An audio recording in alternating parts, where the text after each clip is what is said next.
Atiullah, Ati Rasulul Amri minkum, and always a reminder for myself and Abdul Ajizu, Da'ifu, Miskinu, Zalim, Jahal, and that Allah's rahmah and grace upon us inshaAllah. And we asking for dressings and the blessings of the holy night of Jummah in this holy month, and that Allah prepare us for the holy month of Zul-Hajj and Eid al-Adha and all the realities of 1 year of hijrah, moving into the Divinely Presence and leaving badness, always going towards goodness.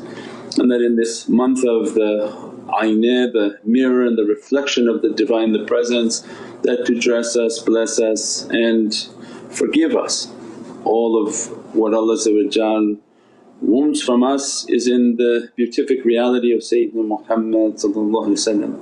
Our job is to wash and purify the self so that that reflection and that beatific reflection can reflect its majestic beauty upon our soul, and that reflection is what gives the believer their honour and their status. Nothing that is obtainable and doable from our end, because the status is of an unrealistic, unimaginable reality.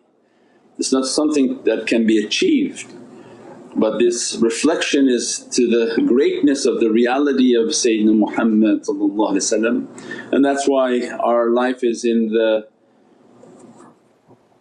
competition, or not competition but in competing with each other in good deeds and good actions, and in oceans of humility, taking a life of trying to be of service and humble, in which we compete in our nothingness.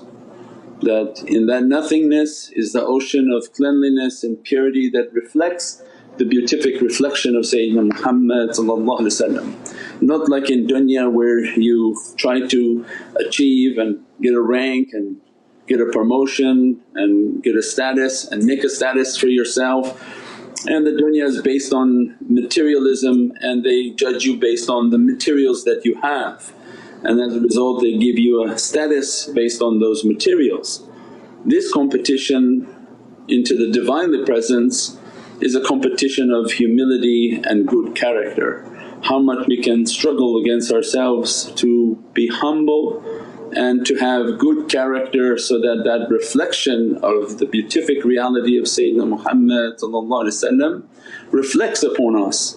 That's why this reality is something that can't be imagined. So imagine when the shaykh is teaching us this reality, that we have the immense love of Sayyidina Muhammad, direct yourself to that love, the unimaginable status of that reality, and then busy yourself polishing. Imagine what reflections are dressing upon a servant with that understanding, versus somebody who's not looking at that reflection, not focusing on Sayyidina Muhammad. What can possibly be achieved that's even worth speaking about? The prayers that they made, the recitations that they memorized, the absence of good character because they're not enrolled in schools of good character. What is it they're achieving upon their reality if it's not this way? And that's why the turuqs, they excel at a level that can't be understood by common people. Common people, they take out the importance of facing Sayyidina Muhammad. They take out the understanding of an aynain mirror, that when you're polishing you're reflecting that beatific grace. So what is it that they're achieving? Just the actions from their own and their own hands of what they have produced and brought before them? That's something that can't even, it's not even something that could be judged or compared in Divinely Presence.